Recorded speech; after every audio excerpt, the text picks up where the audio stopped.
The quiet hum of the airplane filled the cabin as passengers settled into their seats.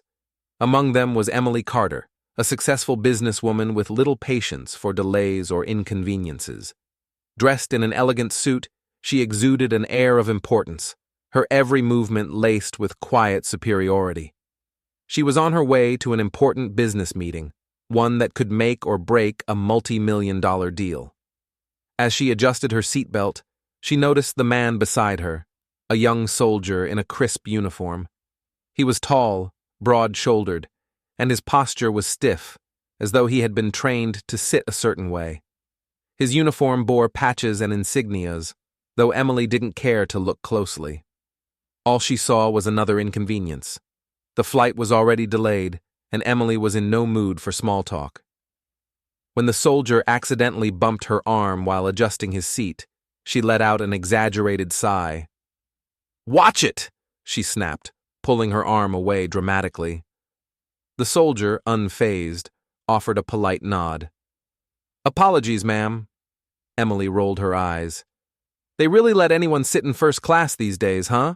she muttered under her breath, though loud enough for him to hear. The elderly woman across the aisle shot Emily a disapproving look, but Emily ignored her. The soldier, however, remained composed, his face unreadable. As the flight progressed, flight attendants made their rounds. When they reached the soldier, the lead attendant smiled warmly.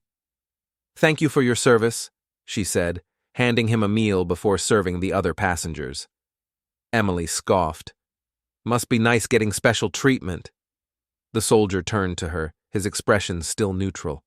"Ma'am, I don't expect special treatment. I serve because I love my country, not for perks." Emily let out a small laugh.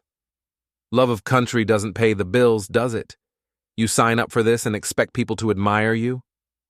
The soldier didn't respond. Instead, he simply nodded, as if accepting her words and choosing not to engage further. The plane finally landed, and Emily couldn't wait to get off. She watched as the soldier grabbed his bag and exited calmly, his disciplined posture never faltering. That night, as she scrolled through the news on her phone, something caught her eye. The headline read, "Local soldier killed in tragic mission overseas, only hours after returning home." Her heart skipped a beat as she clicked on the article. The picture attached to the story made her breath hitch. It was him, the soldier from the plane. His name was James Parker, a 27-year-old Army Ranger who had just returned home for a short leave before being deployed again. The article detailed his heroism, how he had saved 3 fellow soldiers during a dangerous operation just weeks earlier. He had only been home for a day before duty called him back. Tragically, his mission ended in an ambush, and he didn't make it back. Emily's hands trembled as she scrolled further. There was a quote from his mother. "He was always so humble, never sought recognition. He believed that serving others was the highest honor a man could have." Tears welled in Emily's eyes. The realization hit her like a ton of bricks. She had judged him without knowing his story, without understanding the sacrifices he had made. Conclusion. The next morning, Emily sat at her kitchen table, her coffee untouched, her mind clouded with guilt.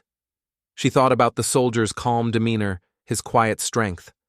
While she had dismissed him, he had shown nothing but patience and grace. She wished she could go back, apologize, thank him. But it was too late.